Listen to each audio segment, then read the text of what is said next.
91, Grace. Episode 91. Episode 91. Who's under that hat?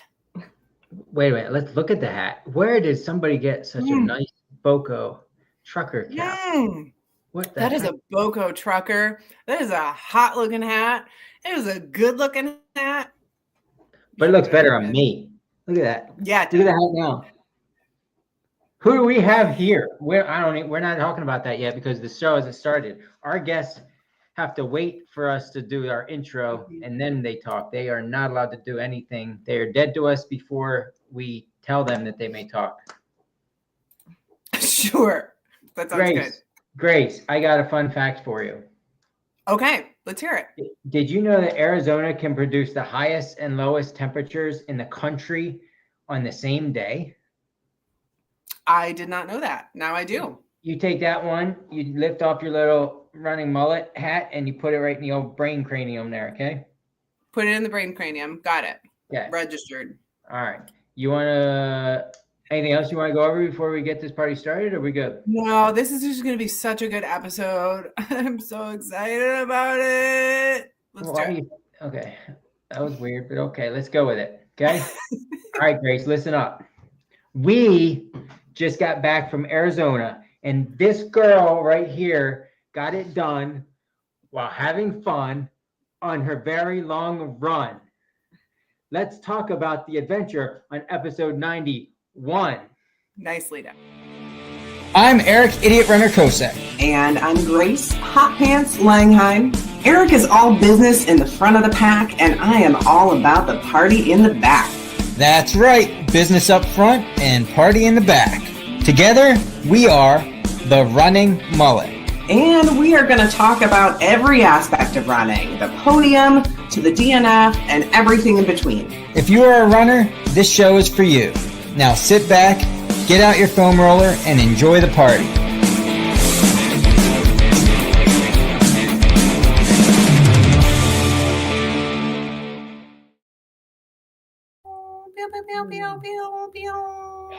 So I was in Arizona, and I just got back from crewing. This one that we'll talk about in a minute, and this hat was here. This hat was here. Merry Christmas! I couldn't wait until Christmas. I wanted to send you a hat. I worked with Boco to create this design, and I was super excited about it, and I just couldn't wait until Christmas, so I sent it to you. Yeah, I mean, it's pretty cool. Works for me. I like it. It's best Christmas ever. It's not even Thanksgiving. Yeah. Thanks, Grace. You're the best. You're the best. How are you? How was your past weekend? Past weekend was great. Went for just a little run with some friends. Went hiking with Lacey. It was a pretty chill weekend, so it was good.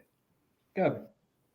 So we just got back today, like at 4:30 from Arizona. 4:30 this morning or 4:30 in the afternoon? This afternoon. Okay. We left. We went out Wednesday morning. We flew to Phoenix. Then we went to Sedona to do Sedona things for a day or two. And then Saturday was the Fat Ox 24-hour National Championship race. Is that the correct title? If I'm allowed to talk, then yes. Yeah.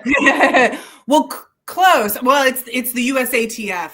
Thank you. I know there's a long title there. So this girl right here, everybody should know her by now. If they don't, it's Miss Kaylee Frederick. She likes these types of races. Now this was a 0.98 mile sidewalk loop that you run over and over for 24 hours and try to get at least 130 miles, qualifies you for the possibility to be on the team. Technically 125. 125, but yeah. This race, like 130, and it's confusing. But the winner of this race, you have to win. The winner goes to what's that title? The winner gets an automatic spot on the national team to compete in the World Championship if they run a minimum of 130 miles for women or 140 for men. Yeah. So That's a big deal. It's a really big deal. it's a big deal. It brought out some big runners. I went out to crew. It was the first time crewing at an event like this for myself. The type of event where it's not a trail race where you have 10 or 15 miles or a couple hours in between seeing your runner. This was every basically 10 minutes. Kaylee is coming through, and she didn't necessarily need something every loop, but you kind of have to be on your A game for 24 hours. Interesting. Yeah, a lot of work for you. And so you went to crew, Kaylee, and you are also Kaylee's coach. So we should mention it too. Yes. Yeah, which is awesome. You've been coaching Kaylee for a bit now, right? Almost a year, right? Close to a year. Yeah. The Kaylee Frederick's coach has been coaching me since January. Nice. And can we do spoiler alert? Like, Kaylee, you were second place, female, fourth place overall, right? Correct. Did I get that right? Yes. Congratulations. That's huge. You wanted to qualify for the team. This is a goal. I believe you qualified at you qualified in New Jersey, right? Hainsport. Yep. Yeah. At Hainsport. At one of Vanessa Klein's races, the Hainsport 100. So great job qualifying. So you use that as a qualifier. You got over there. You got second place female, fourth place overall. This has been a goal. It's been something that you've been working towards. You did it. Congratulations. You wanted to do it as a teenager, but that didn't happen, right? Well, Hainsport, we qualified as a teenager. This one, it would have been cool to win and get the spot on the national team, but it's okay. I wanted to run 130 miles, and we did better than that. So we're happy. And it puts my rank like a decent bit higher than what it was. So there's a chance I'll make the team. It's not like it's guaranteed, but there's a chance. So we can hope. And if we don't, then we'll just do better, and we'll make the team and try to compete in the World Championship in 2027. Yeah, absolutely. It's a great start, and you still got a couple years left of running. So maybe like 2 more years. And then, yeah. So the interesting part about this race, and hopefully we can get into it a little bit, is I don't know if you realize it, Grace, but 24 hours is a long time. It is. I remember my first 24-hour race. It was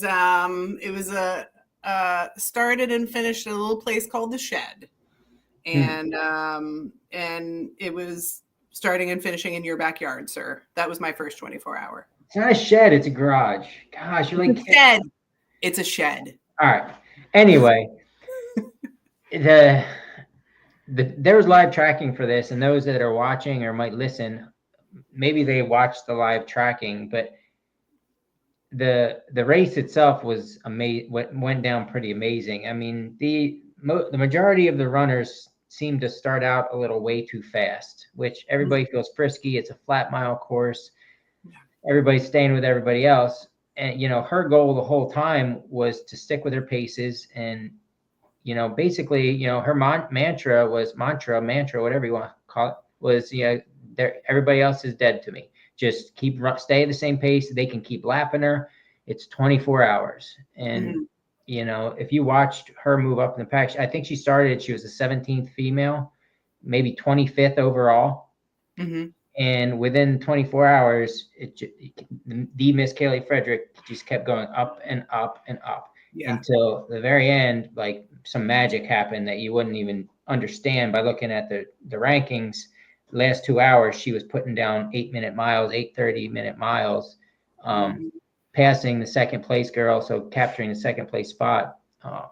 It was really incredible. And then not only that, but afterwards, the Mr. Zach Bitter comes up to her and tells her that she probably ran the best 24-hour race of anybody that was there. So yeah, that says something. He was there coaching 3 or 4 of his athletes, and they all, well, not all, at least 2 of them.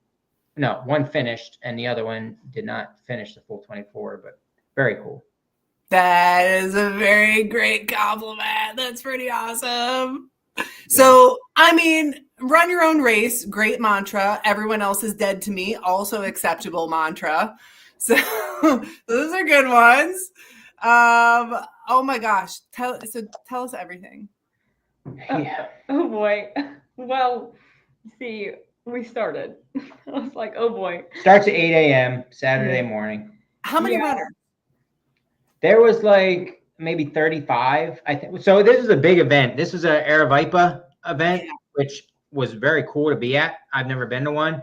They have all the good stuff to make it feel like it's a big time thing and race and live, a live tent with, you know, shows going on and music. That was very neat for me. Yeah. Jamil's company, right? Did you see Jamil?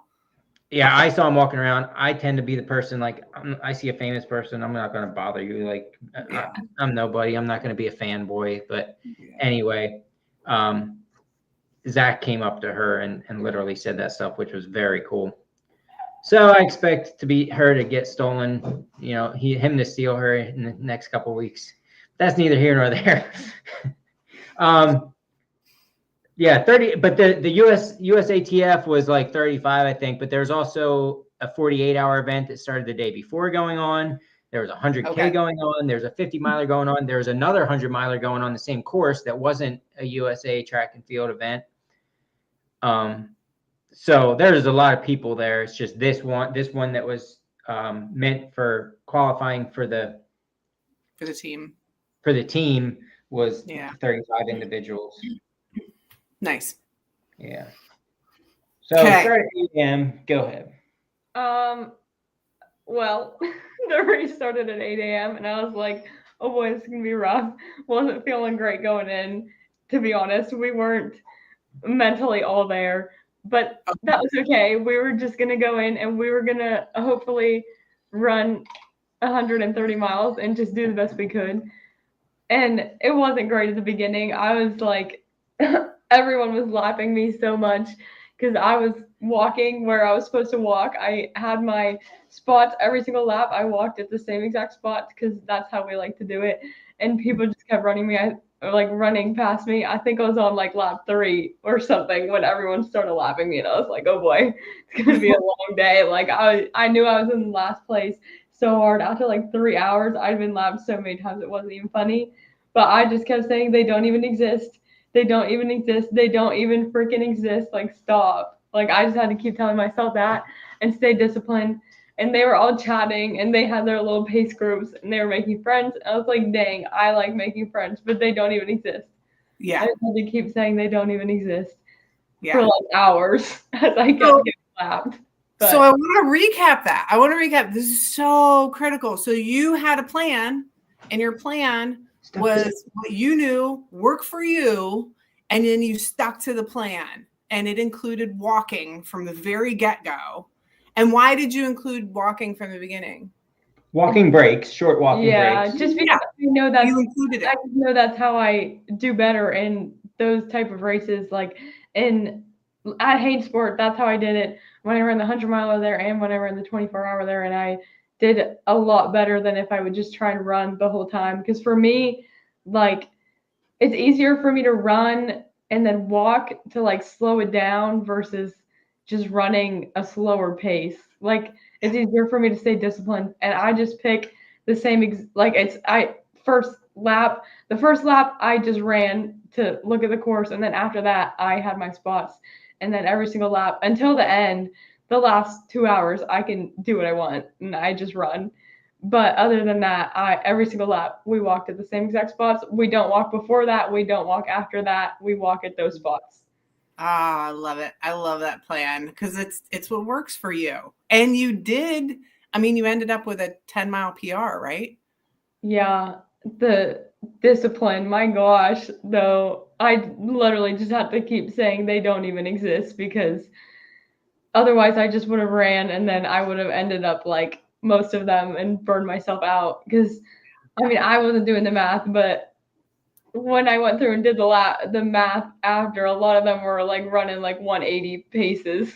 The first 6 to 8 hours of the race, people are literally running 180-mile paces, which is, and that's what Zach Bitter was actually right next to me with an athlete of his, And I can confirm Zach Bitter knows his stuff. Just listening, I wasn't talking to him, just listening to him talk, I was like, wow. And his athlete was actually going out too hot, and it was a female, and he kept, every loop she come in, he was telling her, look, you need to start walking for 90 seconds because your pace you're holding here is not sustainable. And she was this very happy, probably the happiest girl I've ever seen. She was having the time of her life. But the bottom line is she was running too fast because she felt so good. Yep. And he kept telling her, and she'd come in and she said, I forgot to walk that loop.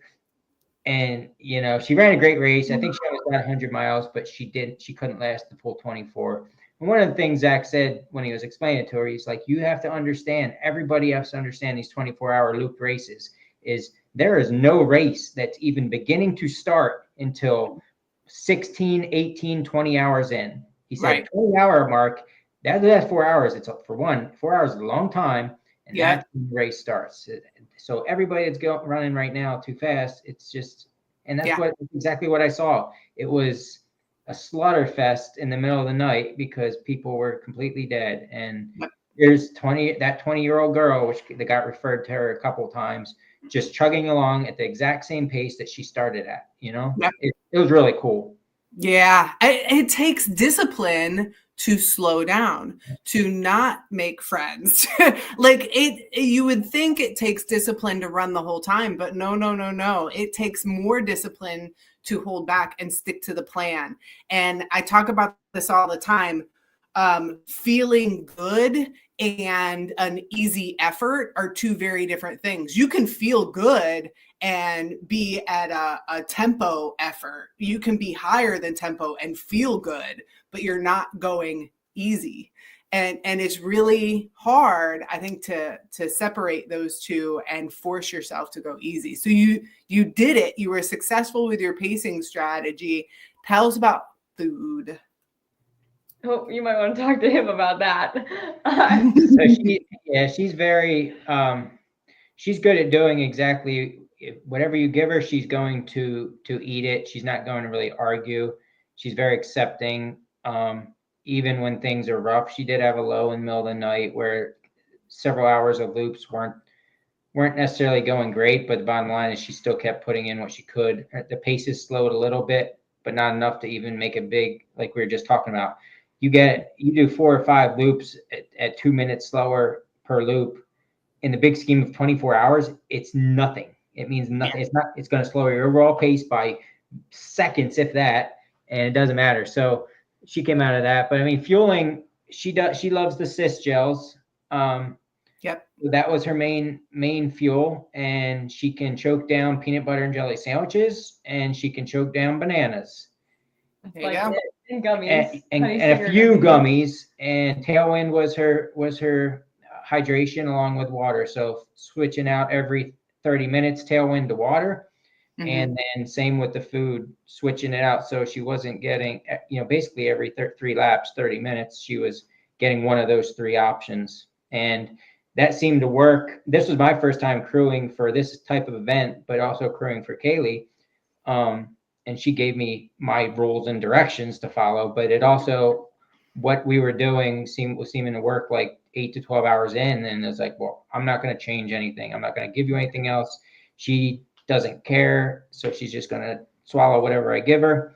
Mm-hmm. And so we went with that, and it seemed to work. I mean, I was going on the idea of like, we're trickling in calories the whole time instead of a lump at one time during the hour, and then next hour another lump of calories type of thing. At least that was my way of thinking, and it seemed to work. I don't think she suffered. She had a little stomach issue at one point for quite a while. I don't think that was anything we were doing. I think it was just fatigue late in the race. Sure. I think that's the way to do it, especially with this kind of course. I mean, the course is pretty even. It's not like you're putting in a bigger effort to get over a climb, for example. So this 1 mile loop, 0.98, it had what, 6? You said 6 feet or 2 feet? The website said 6 feet, but I think with the math, it was actually like 2 or 4 feet of elevation. Yeah. You get some elevation if you have to step into the porta potty, Yeah, pretty much. That's it.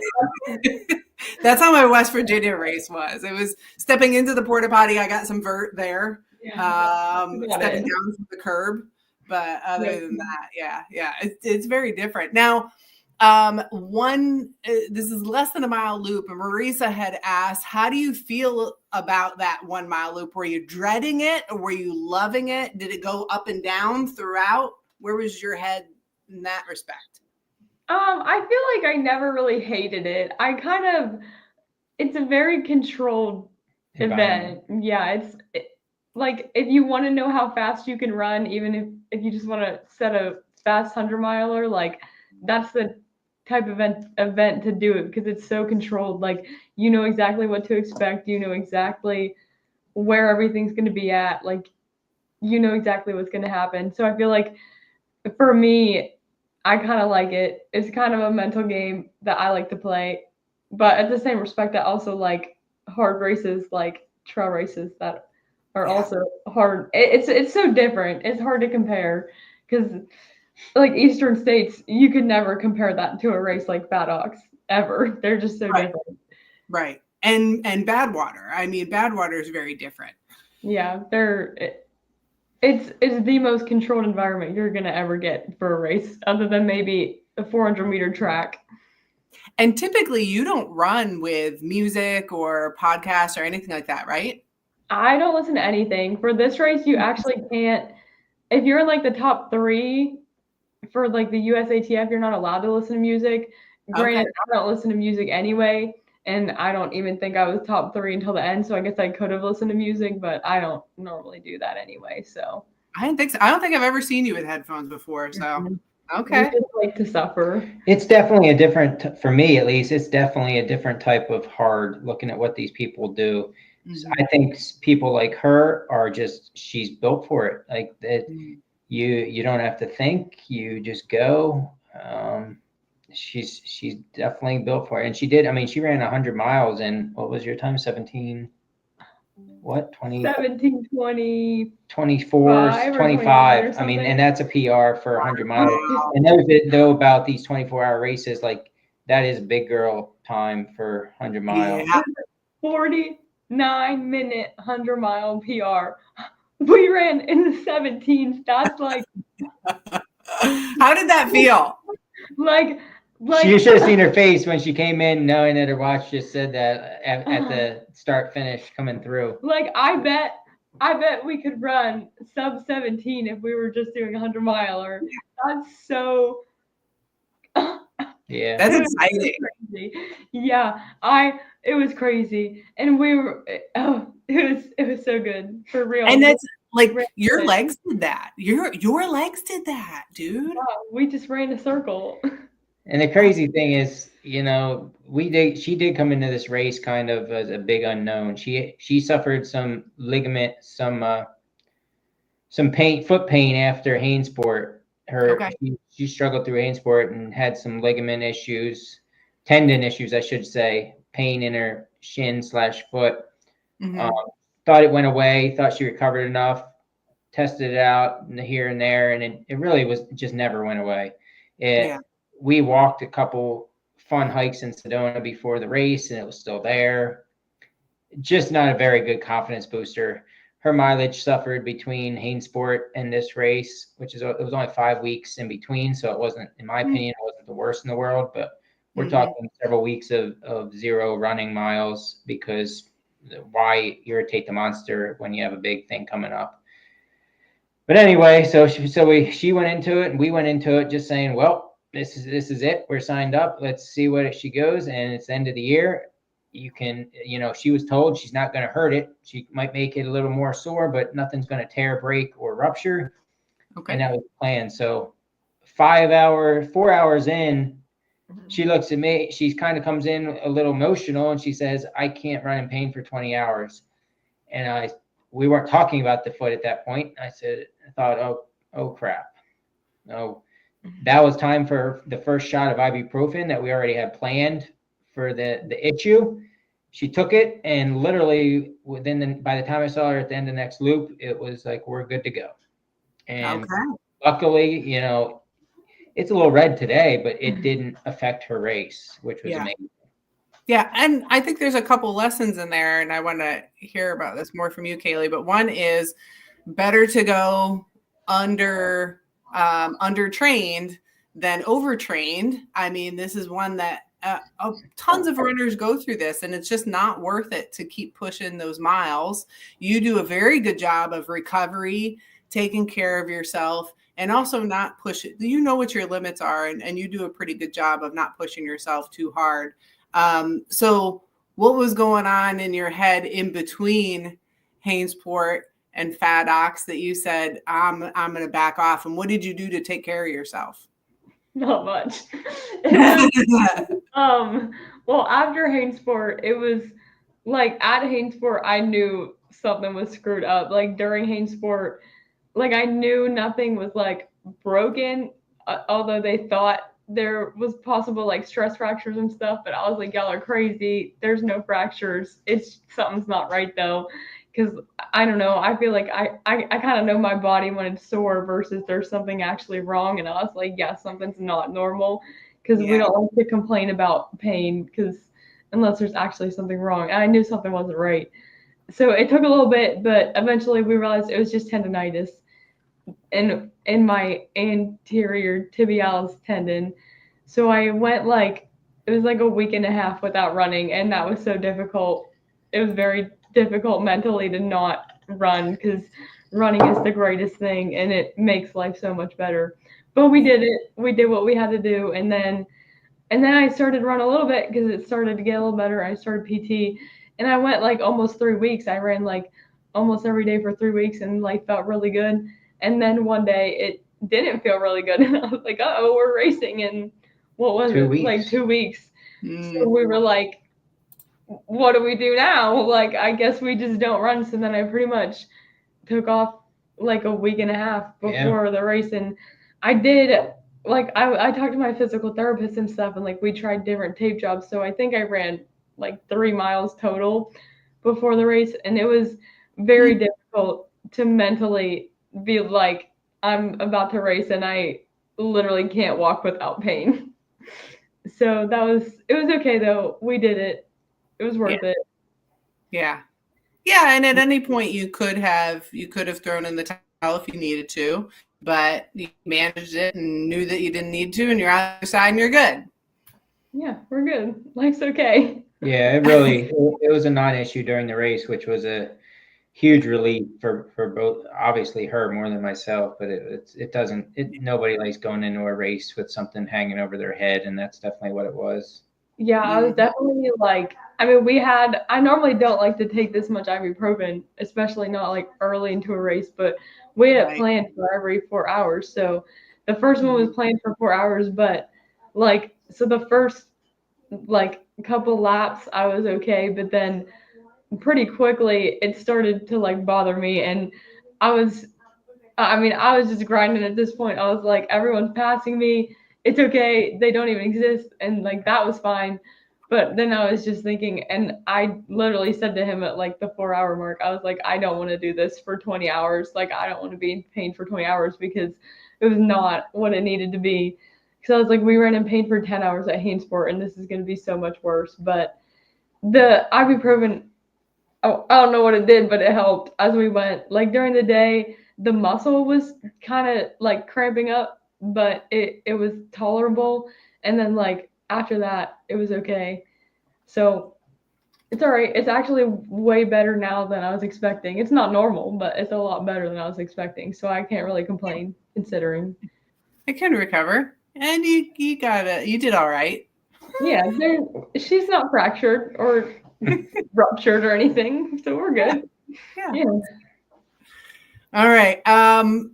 Definitely want to hear. You might have answered this already, but I definitely want to hear what was your highest high during the race. That last 2 hours. Oh yeah, the last 2 hours for sure. So basically, you know, let's just say within 6 hours left, most of the people either had, not most, but the ones that had stopped or were going to stop, and everybody else still running. There was enough time spread out that everybody was kind of distance-wise setting their placements, you know, even the men and the female. The first place was ahead by 10 miles. Then the second place female was ahead of Kaylee by, let's just say 3 miles, which is a lot to make up when you're doing these loops. But with the live tracking, you can kind of see, okay, second place just crossed the mat at this time, and Kaylee crossed at this time, and she's 2 miles behind her. And then the next lap, you can see, oh, that's interesting. Kaylee just took 20 seconds off of those 2 times.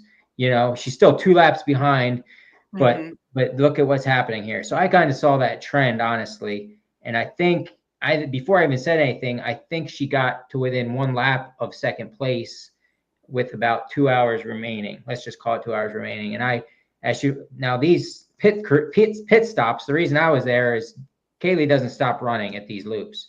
At that race, she had a total downtime of 20 minutes for the 24-hour race. And that most of that was, using the porta potty, I would say. Hand stuff off, you keep going. But anyway, I had enough time to jog with her for 10 yards to say, hey, here's the deal. She's a loop ahead. This is how much time's left. I don't know what you got in that tank, but you do have enough time and an opportunity at second place to catch this girl.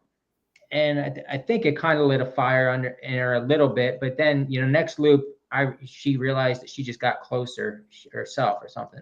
And then after that, it was like, whoa, what is Kaylee? Like, who is this girl? It was over. This other girl was a good runner. She was running very consistent, but she turned it on. Within the next lap, she closed within a half mile. The following lap, she caught her. And we all know if you catch somebody at that point, you better keep going confidently to really put the dagger in, or else things could happen. And that's what she did. And for the next 2 hours, she ran. There was a slight chance she could catch. So the first place female who ran strong all day, everybody's goal was to get to that 130-mile mark. So the first place female did that and then let off the gas, like literally started walking loops. Whether she was dead or she did it just because she was happy she got to the 130 mark and thought she was safe. But a couple hours go by and, oh, here comes this 20-year-old girl getting within 8 miles and then 6 miles. And then again, there was an hour and a half left or whatever it was, an hour left. And I said, Kaylee, you're 4 miles behind that girl and she's walking, literally walking.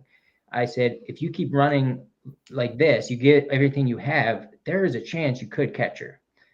And so, I mean, she was putting down faster paces than she does on a normal 5-mile morning run. I don't even know how she's doing it. But it turns out, that girl she scared the girl. The girl kept having to keep walking at a fast pace so that every 20 minutes she would finish a mile, and she just barely stayed ahead enough that Kaylee couldn't catch her by the end. But either way, it was a gutsy move. It's all the live feed was talking about for like 2 hours at the end of the race, and it was neat. Oh, that's awesome. Yeah, I mean, you may as well at the end. It just if you got gas in the tank, use it. Now you put out an 8:30 mile, I think, pretty late into the race. When did that happen? That was like at the end. So I don't know when he told me second place was in striking distance. I feel like it was kind of earlier, like whenever I was kind of in a low and he was trying to motivate me or whatever. But I was like, there's no way. I was like trying to look at the splits on there, and I was like, she was still like 3 laps ahead of me. I was not having it, and I didn't think it was going to happen. So I was like, it's okay. We're just going to think about my own little goals. Third place is cool. But then I started to look at it, and I was like, well, who cares about our own little goals? We could maybe move up a spot. And then I just kind of, like, I saw her, and I was like, she's the girl in red. And then she was right in front of me. And then granted, she was still like 2 miles ahead of me, which I knew, but I came up on her, and then she started to run faster because I made her nervous. And I was like, nervous. And so I let her run ahead a little. And then I was like, I'm going to pass her on this next lap. Granted, she's still 2 miles ahead of me, but I got in front of her. And then I was like, now we just got to maintain this pace. And I feel like that time it took me a little bit to like lap her again. Again, I was like, I don't know if I can make up a whole mile, but we did. And then I knew when I was about to pass her, like I was coming through the aid station, and then I like saw over there. I was like the girl in red is right there. Like she's over there. And then I passed her, and then life just kind of went crazy because I was like, all right, so now I'm in front of her, and she knows that I'm in second place, and she knows that she's in third place. But I was like, we can't just let that sit there. Like, we can't just like let her pace off of me now. I was like, we need to run. Like, we need to put a gap in so we can make sure she knows that I mean business and I'm literally fresh. We were just playing games the best we could. But I think it's so funny. I was wearing my Knox gear, Her light. my like light, and I turned it off. And I said to him when I came through, I was like, I turned off my light so she can't see where I'm at. And apparently, I guess the announcer heard me, and he said that on the live stream. And I was like, I think he said it pretty much on the live stream, not realizing it. Yeah, I didn't even realize, but I was like, at that point, I was like, it's whatever. And then we just kept going, and I actually ended up lapping her again, so I ended up over a mile ahead of her, which is crazy. She's a great runner, like nothing like that. I didn't actually ever get to really talk to her. I'm sure she's a nice person because most runners are, but it's nothing but love and trail running, but it is super fun to still see a race happen, you know? We weren't in race mode like all day. We were just kind of like, we were just running what I was supposed to run. We were just running the splits that I was supposed to run. But in the end, we turned on race mode when we had to. Yeah. Yeah. I love it when in trail running we have a race that happens. And this wasn't really trail, you know, but in ultra running, when we have a race that goes down, I think that's exciting. I think you can still do that with love. So that's very cool.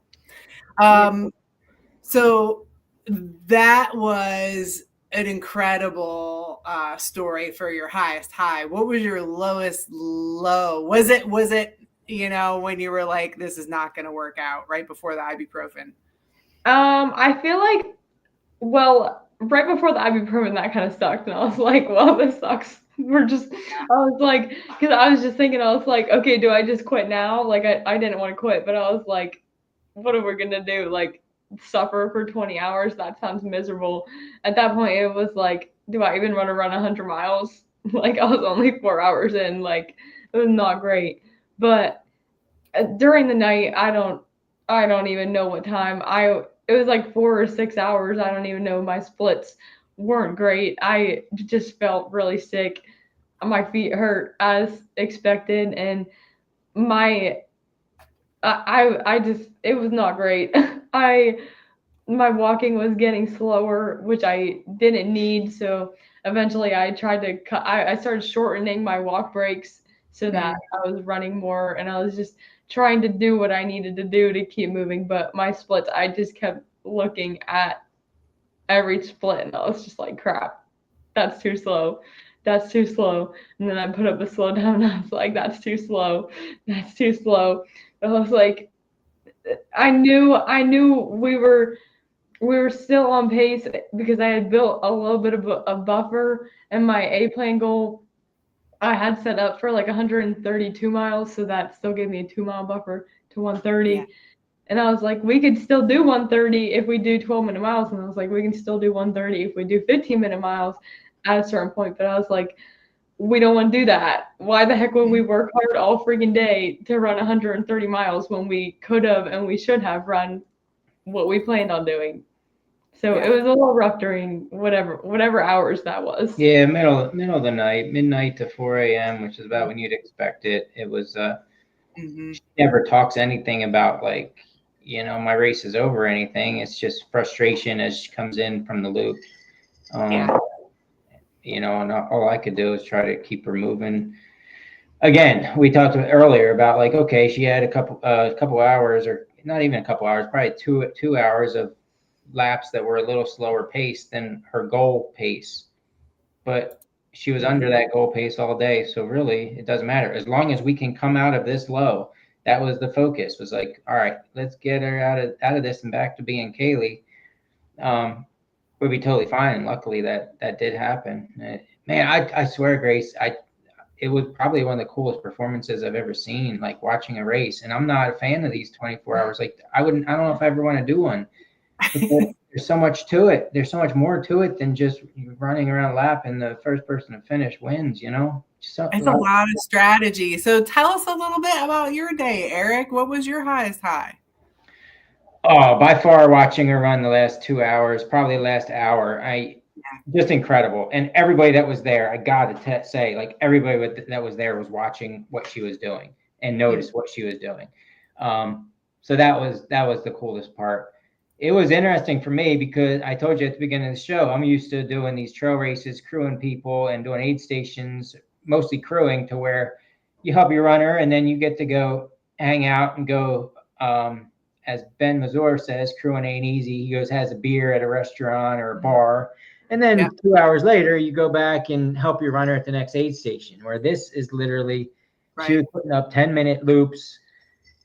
I didn't feel okay giving her food and saying, see you in a half hour even. I wanted to be there for 10 minutes at a time, every lap. So you're on your A game for 24 hours straight. Yeah. It's hard.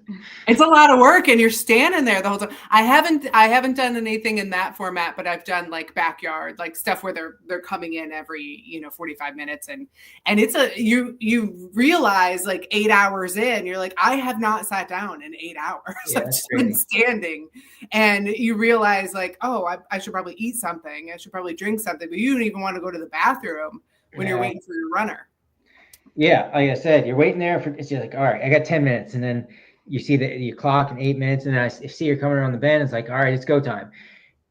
And then you have 10 seconds, and she's gone. And then it's okay, I got 10 minutes. It's weird. It's a long day, but it was very fun. I'm very glad she gave me the opportunity. She asked me to go out with her to do it, and I was thrilled with the opportunity, and it was very cool. And I mean, who doesn't want to go to Arizona? Come on, you know. It looked amazing. The photos were amazing. I love that you two kind of shared so much about before, during, and after. It was great to follow along.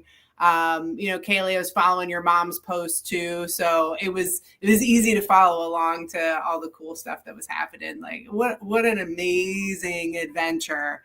But this, for sure, is not the end. I mean, this is a really cool part of the adventure that you can simmer on for a long time, but I'm sure you have other cool stuff on the horizon. What else do you have planned?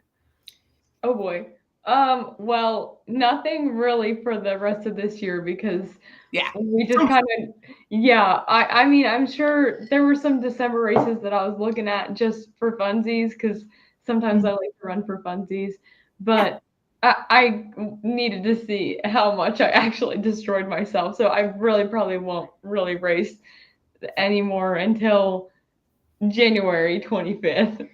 I got so January 25th at the shed. Yeah. Yeah, and then I have frozen snot. But I mean, those are just kind of for funsies, I feel like. But then actually racing I don't know, next year, probably Badwater Cape Fear again. Nice. Badwater Salton Sea, Badwater 135. We have to run Laurel Highlands, obviously. Yeah. Baker. Oh yeah, I have to. You need your third Baker, or did you do it? No, that'll be my third Baker. I forgot Baker existed. I have to do my third one there. That one will probably just be for funsies again. Yeah. And then if I make the national team, we compete in October in Paris. So and her saying that, so this was kind of a confidence booster. So it's that we said you have to win the race to in order to automatically qualify, but apparently some of these people that build the team and look at the team also look at performances.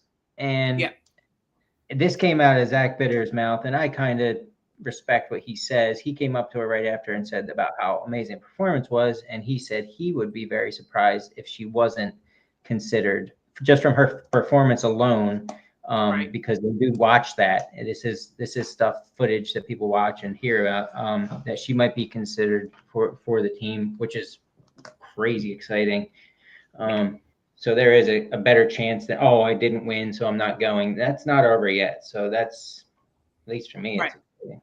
Oh yeah, that's still definitely a possibility. We'll deal with that when it comes. But still definitely a real possibility, even if not for this year, then for future years, because it is about your whole portfolio of work. Yeah. Yeah, they don't announce the team until like May. So, I mean, there's some other, like, there's a few other qualifiers I could do. I think most of them left are like track races, which Yeah. I know I could do better. I'm sure there's things I could fix. Like whenever I hit the low in the middle of the night, we could have done better, and we should have done better, and we shouldn't have stayed there for that long, and we should have just sucked it up, and we should have ran faster earlier. But we're happy with how we did. We did a lot better than we thought we were going to. I didn't even really think that our 132-mile goal was actually possible, and then we ran 10 miles more than we did at Haysport, so we're happy. That's awesome. It's a huge confidence booster, and sometimes you just got to kick back and do some fun races like Frozen Snot. It's all about the fun. You got to keep enjoying it. So kick back and relax a bit till May. Well, maybe we have some things to do before then, but yeah, maybe. At least for December. Yeah, we can start running trails again. Now that we're done with this loop stuff for a while, we can start running trails again. Yeah. That's what we're happy about. So, all right, enough of that stuff. Let's talk about some other things that happened this weekend. Yeah, a couple other topics that we got to talk about. And Kaylee, I'll be interested to hear if you were following along with any of this. There was a big weekend, right? So we also, JFK 50 miler was this weekend. Yeah, 2 records broken, I hear. Couple records broken. Our buddy Andrew Simpson took 18 minutes off of his personal best. So previously he had placed 10th. He did place 11th. But it was also a faster group this year. So placing 11th was a huge big win for him, and his training buddy, Ben Lynn, placed 10th. Nice. I got athlete Brandon Fogarty. It was his first time running. Nice. His goal was about 7 hours, and he ran it in 6:50. Had a blast. He's definitely going back. He knows he can improve. So that's awesome that he did that. Shout out to Stephen Larrick. He ran it. And Reagan McCoy also ran. Yep. James Weaver. Who else we got? I was trying to think of names right before the show. Anybody else? That's everybody I remember. The record times, they're not just fast. They're quite unbelievable. I mean, a 5:08 for the male in a 50-mile race that's not all flat rail trail. Right. It's on the technical. There's a whole section on the technical Appalachian Trail. Yeah. Insane. Yeah, and this is just such a competitive race too. It's one that you got people like Andrew Simpson. He doesn't race very often. I mean, he'll pick 1 or 2 races a year, and that's what he trains for. And he goes out and he kills it. And you have super fast people like in the top 50. It runs much more similar to a road marathon in terms of competitiveness than a traditional ultra. I mean, like I said, I see the time, like, 5:08 for a 50K. That's pretty awesome. Wait a minute. No, that's a 50-miler. Yes. It is nuts. And it's not, I can't even comprehend these speeds. Yeah. It's pretty insane. So big congratulations to everybody who finished, and it's a huge historic race. So very cool. Yeah. Andrew finished in 6:48, which is still just crazy fast. Oh my gosh. Yeah. What else happened this weekend? Rocksylvania Trail Series. Party up for all the people that did this different series and the events or different events this year and the different distances. That happened down at New Trail Brewing in Williamsport.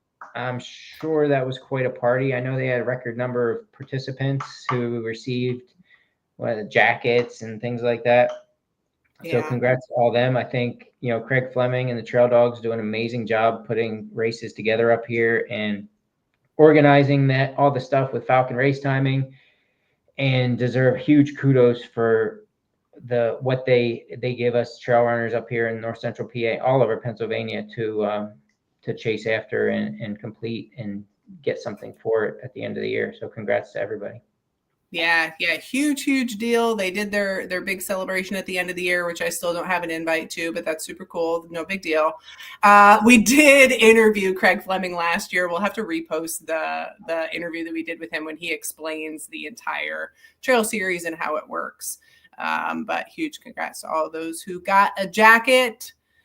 Angie, you look amazing in your jacket, and I want it. And I have to talk about something that's happening right now, and that's Bob Stewart.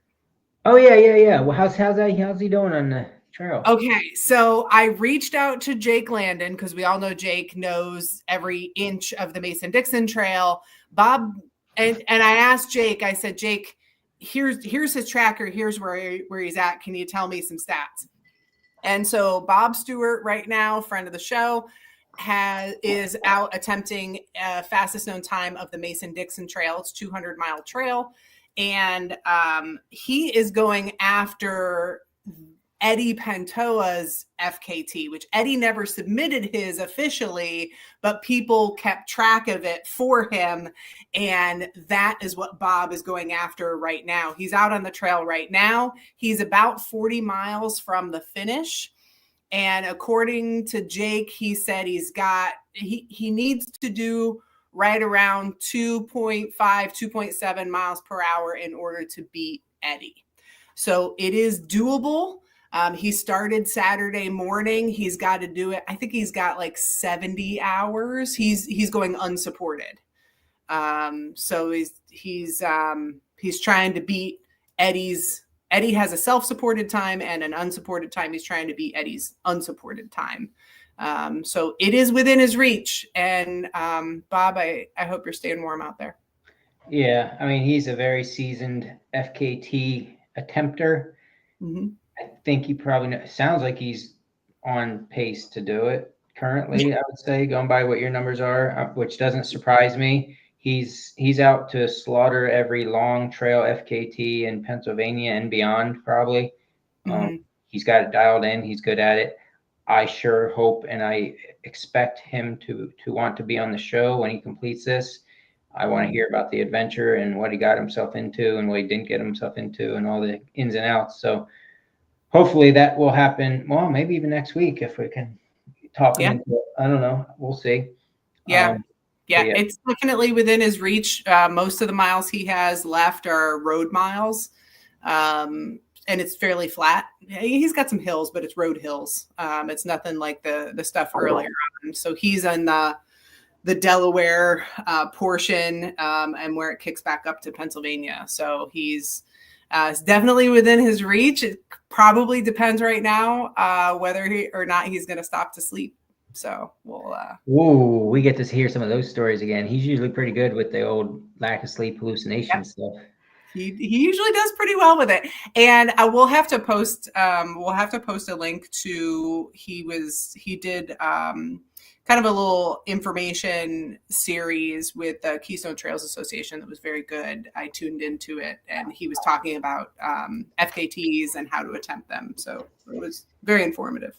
Yeah, if you do FKTs, if you've ever done one, if you have a dream or desire to do one, he would be your first point of contact to reach out to because he's very friendly, very informative, very good at them. So, yep. Bob Stewart, highly recommend you get in contact with him if that's your thing. Yep, I've learned a lot from Bob. I keep tuning in as many times and trying to get as many nuggets of wisdom as I can from that guy because he really knows his stuff. So I'm really excited to see how Bob does. That was probably the only other big thing. Hex Hollow Half was this weekend down by us. Nice little either a 6.66 or a 13.13 trail run. So that was fun. A lot of people went out for that. And I think that was it for the weekend. Well, alrighty then. Since we're almost 55 minutes in, Grace, what the heck are you planning on doing this coming weekend? Oh my gosh. Well, friends and I, we always do what we call the wild and hot turkey trot. We'll do that Thursday. And then I kind of have some loose plans here and there for the weekend, but I don't have anything really solid. I'm pretty excited to just see what comes over the long weekend. How about you? What you got going on this week? I keep forgetting this is a holiday week and we got the big turkey day. I don't know where, it's just busy, I guess. So we are doing the turkey day, and then Friday morning, Black Friday morning, I guess apparently we're heading up to Boston to watch Lauren run her regional cross country meet in hopes that she qualifies for the national meet in San Diego 2 weeks later. So we shall see. Yeah, awesome. All the good luck over to Lauren. Yeah, thanks. It'll be a good time, good experience for her regardless. She's excited, she's feeling good, and she knows there's a slight opportunity there if she has the perfect day. So weather's looking amazing, cool. Good. Low 40s for running is pretty amazing, and yeah, it'll be exciting. Yeah. Kaylee, what are you doing this weekend? Oh boy. Well, my whole life was planned around Arizona, so now that that's done, I don't know what I'm doing with my life. This weekend, I have some organic chemistry to get done after we do all the Turkey Day stuff. Super fun. Yeah, Brett's coming home, so I'll hang out with Brett. But yeah, my whole life was around Arizona and running Fat Ox and going to Arizona. So now we've got real life to get back to. Real life is work. Yeah, we don't need to do that. Yeah, I vote go back to Arizona. Mm-hmm. Real life is 0 stars. No, wouldn't recommend. No thanks. 10 out of 10 Arizona all the way. Yeah. Be out there. I love the desert. Mm-hmm. It's beautiful. Oh yeah. All right. Well, that's about it. You want to talk about these bad boys, or are we just going to surprise people with them, or what's going on? If you want a hat, reach out to me. If you need some smittens, reach out to me. We're gonna throw them up for sale for the holidays. Yep. Nice. Get you some. Yeah. Kaylee, congratulations. You're awesome. Thank you. I appreciate it. It was crazy. One heck of a 24 hours, I guess. It was all right. It was worth it. Life is good. We're happy. Yeah, life is good. We're having a good time. Life is great. Great talk, for real. Good talk. Good game. Good game. Yeah. Good day. All right. Well, we'll figure out what we're doing next week and come at you on Monday at 7:30 as usual. Right? That's right. Find us live every Monday at 7:30 p.m.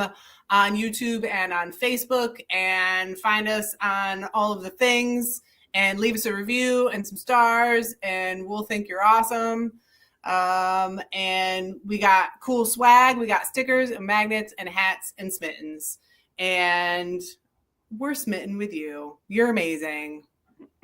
Happy Turkey Day to everybody. We'll see you after the big feast. You should be in the middle of your running streaks by then, from Thanksgiving to New Year's. Look for that coming on the Run for Life group, because that's been a running, literally a running thing for maybe 10 years now. I don't know. Huh? Yeah, it's how the group, my wife is right. Becky's right. It's how the Run for Life group on Facebook got started, was the streak. So it's kind of neat. 1 mile, 5K or 10K a day, and streaking from Thanksgiving Day through New Year's Day is the plan. So look for that on the Facebook group and tell your friends about it, because all the cool kids are doing it. So you have to.